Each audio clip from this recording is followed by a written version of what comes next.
We think women need to talk more openly about money because money really matters. It shouldn't be embarrassing or confusing. Join the conversation. We'll be discussing a whole range of topics which will help you get comfortable with your finances. Money Matters.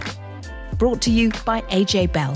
Hello and welcome back to the AJ Bell Money Matters podcast, where we try and help women feel good, or at least feel more empowered about their financial lives. I am Danni, and back with me this week is the lovely Charlene. Hi, Charlene. Hello, Danni. Hi, everyone. It's great to be back. I'm really up for this topic on this pod. It's all about wins, whether that's little wins, big wins, just things that help us all deal with what seems to be the ever-increasing cost of living. Because it's been pretty relentless, hasn't it? I mean, I just think about my supermarket shop. I think about the way that my energy prices have gone up. I've just done a new fixed deal, and even that has gone up significantly. Other household bills, I feel like I'm constantly firefighting. And then as part of my job, I'm constantly talking about the fact that because of what's going on in the Middle East, we've had these fluctuations in the oil price and the potential for even higher energy costs as we go into the autumn, rising inflation. And I'm beginning to feel pretty fed up, pretty nervous about what is in store. And I would imagine a lot of you are as well. Yeah, I think it comes, a little bit of fatigue, doesn't it? And as you say, we can make changes. We are making changes. You might change something you buy at the supermarket for one of their own brands. You might dial down the water temperature on the boiler by a couple of degrees, try and delay putting the heating on as long as possible. But actually, many of those types of changes we can only make once. Yes, and I am from Yorkshire, and therefore my heating does not go on before at least the 1st of October. And if anyone complains about that, they have to wear a hat or a pair of gloves or another sweater. But, there we are. I think that is only fair. Layer up. Exactly that. But how do you make sure that you are getting the best deals, finding the best bargains? Because it does take a lot of time and effort. And as you say, some of the changes you can only make once. And then you're like, okay, well, what else can I do? And you might wish that you could make a really big difference, really set your finances on a different path. And we're absolutely delighted this week that our special guest has done just that, made a big difference to her finances, not by winning the lottery or scoring a huge promotion, but by getting creative with her family's finances and paying off a really sizable chunk of her mortgage. Please welcome Leigh, otherwise known on social media as Mortgage Free Leigh. Hi, Leigh. Hi, I'm excited and scared. You shouldn't be scared at all, because you've got some really fantastic tips. I mean, I've had a look on your social media sites and just some of the things that you've been doing over this summer and things that you've done previously. But I just wanted to sort of introduce people to you a little bit, explain your journey, because what was going on in your life when you thought, hey, do you know what? Paying down my mortgage is a really good idea, because that is your big goal, right? You want to be mortgage free in a few years' time. Yeah, so I made obviously my social media account, and I was like, what do I call it? Well, free and Leigh rhyme, so we'll call it Mortgage Free Leigh. So it's based on our primary financial goal, which was and still is to overpay our mortgage and pay it off early, hopefully in my 40s. I am now 40, so I'm on limited time left. But yeah, that's the goal. That's the big goal. And you've done quite a bit of that, despite the fact that you've done all of this while you were on a couple of maternity leaves. How much have you paid off? So I think over the course of about 5 years, from 2020, I think is when we started, we've overpaid by over £27,000. So quite a decent chunk. And it still shocks me even to say that amount, because there's just no way if we hadn't done this, I would have £27,000 sat in a bank account somewhere. How did you do it? Well, basically it starts with 2019. So my whole life changed forever because I had a baby. So my first baby, it was the first time as an adult that I can remember really needing to budget. So I'd lived with my parents before that. I had the cushy lifestyle. They didn't charge me rent, thanks parents, before I met my husband. So I was used to having a decent income from my job, and then the prospect of having a baby meant that I was going to be going on to maternity leave and maternity pay. And that is what kicked off my journey of learning to budget and make the most of my money, because I knew I wanted the whole 12 months maternity leave, which meant I was going to have 3 months unpaid. And I had worked since I was 15 years old. So in my 30s, it was going to be the first time I didn't have a paycheck coming in. And essentially, that's when I started learning about money management, from as little as getting the best deals and shopping secondhand, all the way to investing and growing my money. And I realized that whilst I'd always been a saver, I could actually probably be doing more with my money, because at that point, savings interest was below the rate of inflation. And so my money was effectively losing value over time. But I just had never thought about it like that before. So it was a bit of a light bulb moment that actually I probably could be doing something else with it. So I taught myself to invest in the stock market. I didn't have any close family members I knew that were doing that. So I had to teach myself. I started investing, and we also started overpaying our mortgage. And that's pretty much how it all started. I mean, it's an amazing story. It's music to our ears, right, Danny, with some of the things we try and talk about on the show. And it's amazing to hear, that you've just sort of picked that baton up and go, right, I need to recognize that I need to do something. You've gone through all of those steps and kind of understanding the motivation behind it as well. Like, you're looking at your money, like you say, against the rise in the cost of living. And just to kind of unpick that £27,000 figure that you mentioned, what difference do you think that's made to your finances overall? So, in terms of, is it giving you that breathing room each month, or is it giving you that kind of psychological advantage as well? So right now, basically, it's been a whole journey. And essentially, when we started doing this, we were probably in a better financial position than we are now, because we only had one child, and now we have two, and childcare costs are an absolute killer. So basically, when we started the journey, we had a double income, and we had a household sort of income that was above the national average salary, but we were still in the 20% tax bracket. So it was nothing crazy, but we had two good incomes. We do live in the northwest of England. We bought our house in 2014 when mortgage rates were a lot lower. So I always think it's important to recognise that sort of privilege and circumstance, because not everybody can or should do what we did, especially now the cost of living crisis has really sort of ramped up.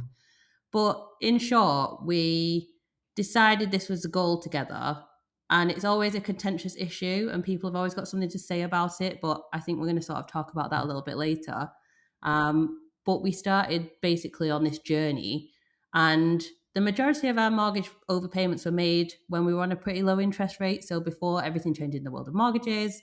And I've done mortgage overpayment calculators before that tell me that we will have saved like thousands of pounds over the life of our mortgage. But I think the biggest difference that it's actually made to our finances is the realization that we could do more with our money. So more than just saving it. So we'll pay our mortgage off earlier than we would have otherwise if we don't move, that is. And it could open up options to work part-time, options to travel more, do things with that mortgage payment money sooner than we would have otherwise been able to. So I think necessarily, like, obviously there's a financial benefit, as in there is a number somewhere of how much money this has saved us over the course of our mortgage, or will save us over the course of our mortgage. But I think it's almost more of a mindset and sort of understanding the possibilities and things that you can do when you start looking into what else you could do with your money than just saving it. That's probably been the biggest difference. Yeah, that kind of knowledge is power Yeah. kind of thing as well, and like what it can unlock for you potentially in the future as well. But, did you ever feel there were any months or time periods where you're really kind of struggling to make those cutbacks you perhaps needed to, or to commit to them? We've talked about the reality and the cost of living crisis. I've, talking in the intro about I've got two small boys who are primary school age, but their appetites, I've said this many times to Danny on the show, their appetites are that, if not higher than like grown men. And it really, particularly on food, I think sensitivity in our house, it really does feel like those bills do keep coming. Yeah, 100%. We completely stopped doing it. So contributing to overpaying our mortgage when I was on statutory maternity pay. We didn't overpay our mortgage when I was on unpaid maternity leave. Both times I had the kids. And then more recently, I've taken a career break from my job, and we're currently on a pause while I sort of figure that out and adjust to, it's sort of life on one income, but I do make some money from my own business as well. But we're sort of learning how to live mainly off one of our incomes, because obviously I'm now self-employed, which is a whole different ballgame than being employed and having a regular salary coming in every month. So life has become a lot more expensive. In recent years, I have brought in less money the more kids I've had, as is the motherhood tax. And so it's not possible to do it now to the extent that we were doing it. But we do hope to restart our payments shortly and ramp it up once our childcare bills are gone, because those are no joke. But I think it's really important to sort of understand that it's not just been a journey of, oh, we pay X amount every month and that's what we pay. It's been up and down, stops and starts, times when we did nothing, times when we did loads.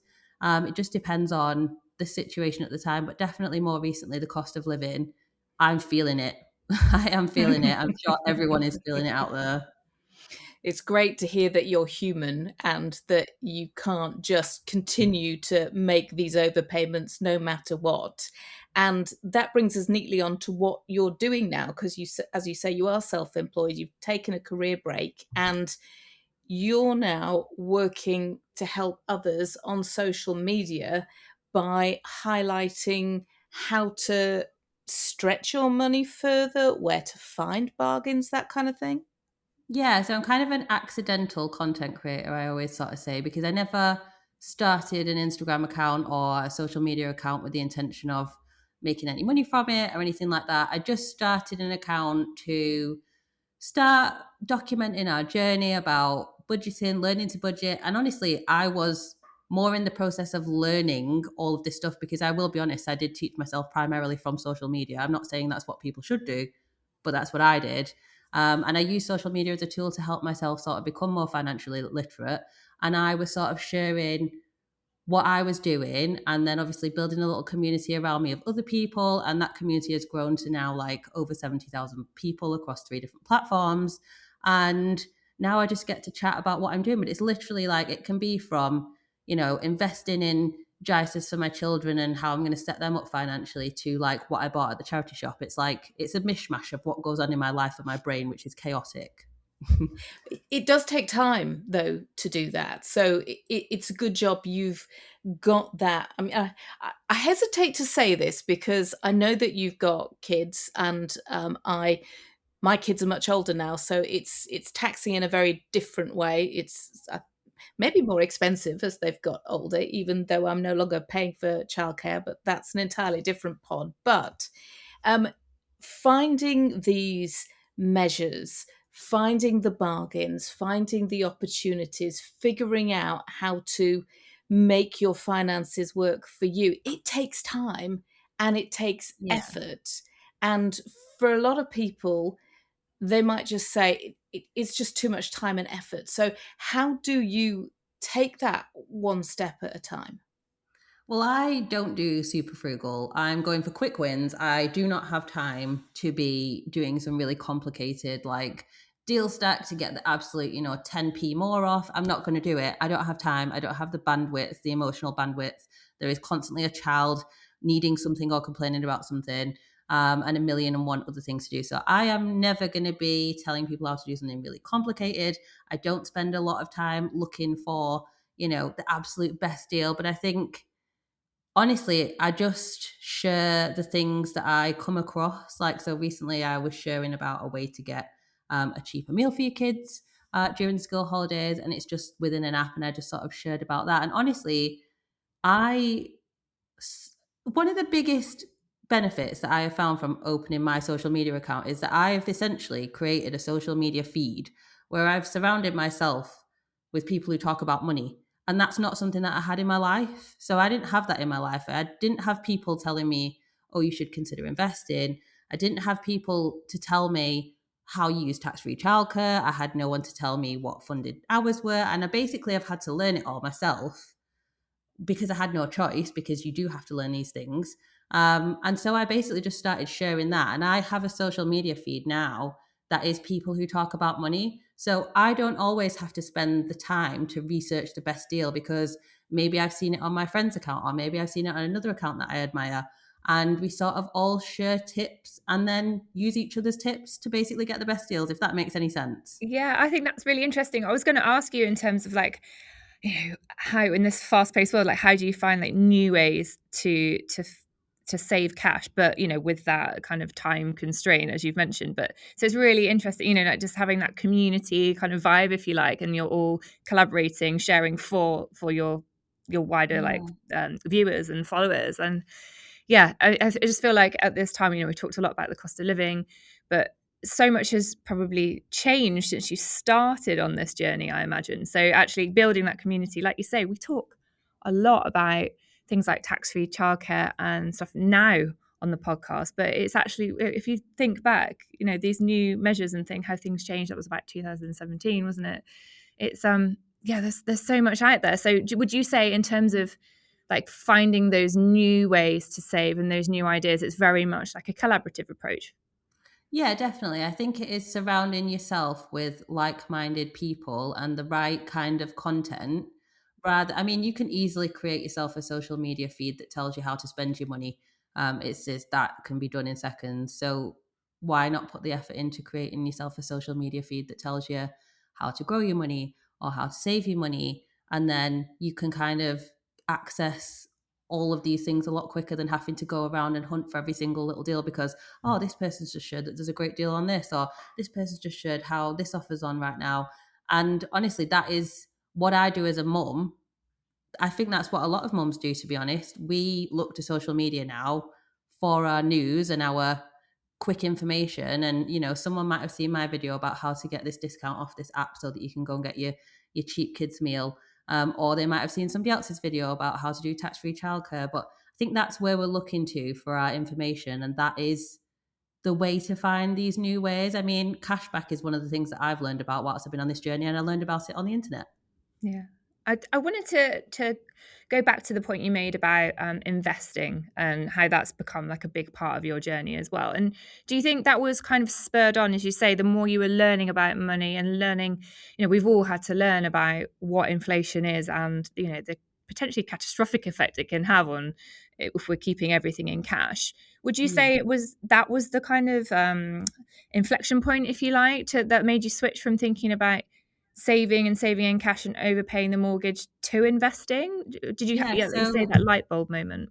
yeah, essentially, I think the light bulb moment was back talking like 5 years ago now, was hearing someone explain in easy to understand terms, because that is something that we haven't had until social media's come around, but more easily to explain in easily accessible terms, that my money sitting in a savings account, which I had always thought was the right thing to do, and I'm not saying it's not, but which I had always thought was the right thing to do, was actually losing value over time. And sort of hearing that in a way that I understood it just made me think, wow, I've got to look into what the other options are. And obviously the obvious one is investing.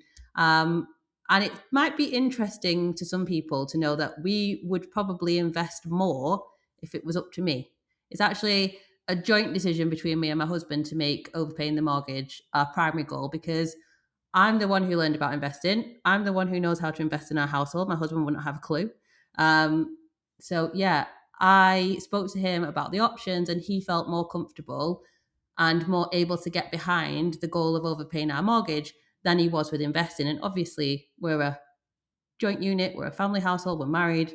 So we make these big financial decisions together. We do both. We do invest and overpay our mortgages. We invest for our children. And I think that's always, again, another contentious issue where people think we only overpay our mortgage and we don't invest. You can do both. You can do two things at once. That's so funny that you say that about your husband, because we Yeah. also paid a significant chunk of our mortgage in the last few years. And that was down to him. That was what he wanted to do because he is heading, well, he's turned 60 and he didn't like the idea of still having a mortgage when he hit retirement. And Yeah.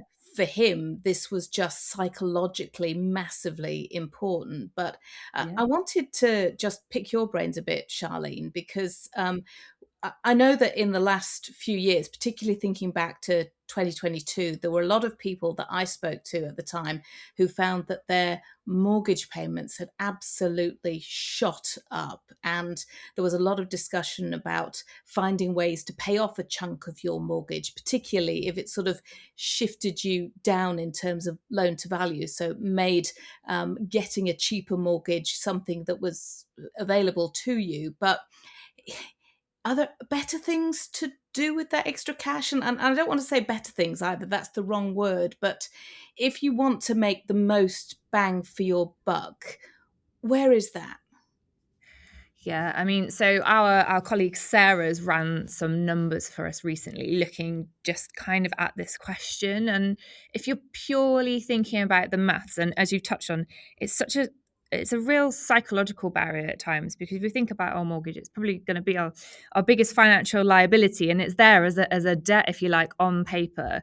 So there are psychological barriers to get over as well. But if you think about purely the kind of potential maths, you could be better off putting the extra money you have into something like a stocks and shares ISA. So one of those lovely tax-free accounts where you can invest, but your returns are protected from taxes like income tax and taxes on profit, which are known as capital gains tax. Unless you, of course, have a particularly high mortgage rate. So here we're talking about the kind of power of compound returns. So investment returns, building upon investment returns, they could actually give you more bang for your buck, as you say, rather than the cost of whittling down your mortgage and what you save in interest payments. However, we're talking about number crunching here. There are no guarantees when it comes to investing. Stock markets can go down as well as up. And, the amount of interest you pay on your mortgage can also do the same. And, we've talked about other benefits potentially of overpaying your mortgage. If you take a few years off, you might be able to avoid a remortgage or two, which come with fees as well. And, it just sort of makes that feeling of overpaying feel more rewarding, and could actually be financially more rewarding too. And, as you start to overpay, you'll need to borrow a smaller percentage of the value of the property, so a lower loan to value, assuming you're sort of staying in the same place. And typically, as this falls, you will qualify for a better mortgage deal. So when we're talking about mortgage lenders, they tend to set things in bands of 5%. So I always think of that as like going up the volume on a radio by 5, and a number ending 5 is 0. So when you cross over those boundaries, as you come down those loan to values, it should mean you can cut your rate at your next remortgage if rates haven't risen. But there's obviously lots that plays into that. We've talked about being self-employed. That's a whole different kettle of fish when you're thinking about getting a mortgage and the rates you can get. So yeah, there's plenty to think about. But I'm really pleased we've been talking about investing, because that is another way you might consider trying to make that money that you've worked hard to save then work even harder for you. And I did like the fact that Leigh was talking about that it didn't need to be either or. But just sticking with the practicalities, you do need to think about charges if you're overpaying your mortgage. Yeah, absolutely. We get our mortgage statements. They can be slightly long and confusing, but really important details to check for are things like early repayment charges, and that there isn't a significant early redemption fee. So check how much you can pay off without any charges each month. It's typically going to be a percentage overpayment, but again, also check for early redemption fees. And just one final thing on that, if you are using your spare cash to pay off your mortgage, it is reducing flexibility to a degree. Yeah, I mean, we as a nation of property lovers, right? But let's get back to basics. It is what we call an illiquid asset. It's not something you can quickly unlock cash from as and when you need it in the event of an emergency, for example. So of course you could potentially remortgage to free up some equity in your home, but that can take time. It can be at an added expense, especially if you end up having to pay fees for even withdrawing what might be a modest chunk of cash. If you're investing, yes, we talk about investing being for the longer term, but you can withdraw as much of that money as and when you need it, typically from a product like stocks and shares ISAs. So it means it just gives you that bit of flexibility, as you say, something that might happen that you might actually want to shift your plans for. You could actually spend your investments on that. You can't spend really what you've cleared your mortgage on. And Lee, I know that you were saying that you'd really done your homework, and what I really liked, what was it for you about the potential of being mortgage free while your kids were still young, and the opportunities that that opened up for you that really swung it?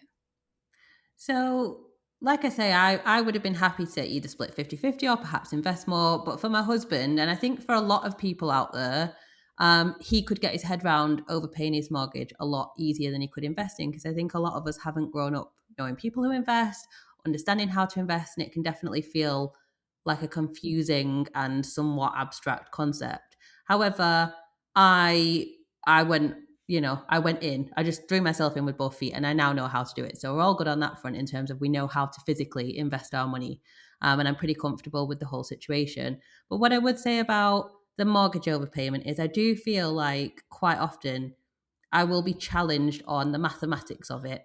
And don't get me wrong, I know what they are. And I always like to say, like, I've done my research, I've made an educated decision, and this is what we're doing. But I do think perhaps overpaying your mortgage can end up being a little bit more of a heart decision rather than a mathematical one.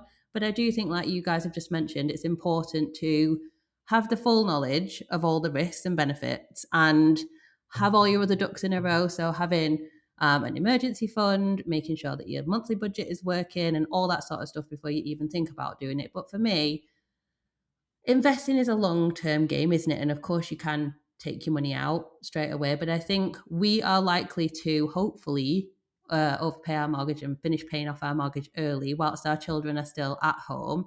And it's a bit of peace of mind financially to think that if the worst was to happen to one of us, that the house would be paid off for the kids and the other one wouldn't have to worry about that sort of thing. And people will always bring up life insurance or various other insurances. But I always tend to think that the money could be spent elsewhere. And I would just love to know that my family had a home to live in and that nobody needed to worry about that if anything happened to me. And on top of that, if the worst doesn't happen and I'm still around, not having that mortgage overpayment, which after we get rid of our childcare bills, because we have had months where our childcare bills are more than our mortgage, after we get rid of our childcare bills, not having that mortgage overpayment every month is hugely beneficial. Like it could mean going part time earlier, it could mean retiring earlier, it could mean traveling more, it could just open up a lot of doors for us to do things before we would usually be able to do them. Yeah, and I think, like you say, that it's easy to get kind of obsessed with one versus the other, and like you say, people sort of like to challenge that, but it really is about like what's best for you, what's important for you, and it's like, as a family unit, you've had a really good think about what you'd like to do in the future and having those goals. And we talk about goals as well as a way of really visualizing something, and like you say, in many cases, people should and can opt for a balance of the two when we're talking about overpaying mortgage versus maybe investing some of that extra cash. And you get the best of both worlds. You've got that flexible plan and you actually know what you're doing it for. And I feel like that's a really important message, isn't it? Kind of get your knowledge. You might have to do a lot of homework early doors, okay? Getting to know different things, getting your ducks in a row, like you say, sorting your emergency fund, but it will be well worth it. And if you've got that goal in mind and what you're saving or investing for, I think that just helps make it a bit easier. 100%. And I think one of the things I always say, because I also get challenged on the fact that mathematically, in some cases, obviously everyone's case is going to be different, but mathematically, sometimes, and for some people, there'll be situations where savings interest rates are more than your mortgage rate. So mathematically, putting your money in savings would work out better than paying off your mortgage in that really simplified scenario. And what I always say is, if I had put all of my money, this £27,000, into a bank account over the last 5 years, it would not be sat there now. And that is just on knowing yourself. I think you've got to know yourself financially. I will find something to do with that money. If I know I have a chunk of money sat there that I can just get out anytime I want, I'm going to book a holiday, I'm going to do the kitchen up, I'm going to do something else with it that is, probably a lot more fun, but not necessarily achieving the financial goals that I realized that I wanted to achieve. So I think sometimes you have to know yourself and your own psychology and what's going to work for you and how you handle money. And that's one of the things that I get challenged on quite a lot, and that is my answer to it. Essentially, I know myself, and that's why I don't do that. Money and psychology, they are so tied. And I love the way that you talk about these money decisions being from the heart, because I think ultimately most money decisions are about the heart. And when we actually listen to ourselves and we understand ourselves, as you clearly do, it can make a massive difference. I just wanted to take a moment to acknowledge that there will be people listening to this for whom getting a mortgage seems like a total pipe dream. But Yeah. I also wanted to flag that there have been a couple of changes made over the past months, which could make things just a little easier for you to get on the ladder. First of all, lending criteria has been relaxed. So it means that now first time buyers can borrow 6 or even 7 times what you earn in a year. Up until recently, lenders could only give about 15% of their mortgage book at a higher than 4 to 5 loan to income, and many lenders played it safe. So, with average house prices really heading towards £300,000 now, that was a stretch for lots of people.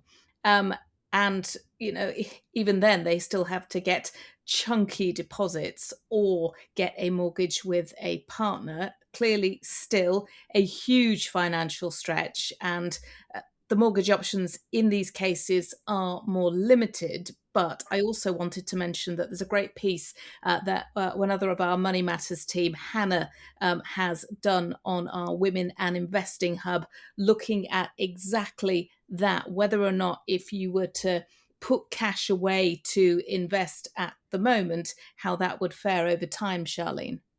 Yeah, no, I saw that. So obviously, you'd still be paying rent, but if you look at historic actual market performance, you actually would have edged slightly ahead. So if you are feeling totally left behind by the housing market at the moment and you're not seeing those deals kind of trickle down to you right now, please don't despair. Remember, investing in accounts, for example, lifetime ISAs can be a great tool to help you build that deposit for whenever the time is right to finally kind of commit and buy a house. Or just keep on making a financial nest for your future needs in other products such as stocks and shares ISAs. Now, before we let you go, Lee, this is the bit where we ask you to share your financial confession or a financial dilemma that you have had. I hadn't actually prepared an answer for this, but it's obvious which one it is because I've talked about it before. I spent £4,000 because I was influenced, and that's ironic because obviously I make content on the internet. But I spent £4,000 on a floor. Don't get me wrong, I needed a new floor and investing in a different kind of floor than the one we had because we had 2 leaks which destroyed the floor. So we had to get the same floor done twice. This was the third time. Getting the floor done in a different style and spending more money on it was absolutely necessary. But I spent £4,000 on this particular type of flooring because I'd seen it in some influencer's house. And this is going to sound really ridiculous, but when it went down, yes, I spent £4,000. Yes, I needed a floor, but it didn't give me the feeling I thought it was going to give me because ultimately, this £4,000 flooring is in my house. It's not in the influencer's house, and that is what I call trying to buy a feeling. So I was trying to buy a lifestyle or a feeling or something that was not a floor, but I spent £4,000 because I was influenced on a floor. It's really interesting as well because then you start to sort of beat yourself up, I imagine, because you're like, well, that £4,000 has paid for my floor and probably that influencer's floor as well, and you're like, whoa. But don't get me wrong, everyone loves this floor, but it's not quite. But it just didn't. I didn't feel once it went down like I thought I would, and that is a lesson learned on not trying to buy something that isn't the thing you're actually buying. Buy a feeling. I really like Yeah. that. I have to confess, I think I have probably been guilty of that on more than one occasion. But I'll be delighted to let you know that the last big thing that I spent money on was a gutter. That was absolutely Wow. nothing to do with feelings, although my house now doesn't leak anywhere. So I Peak suppose, adulting, that is. yes, it is.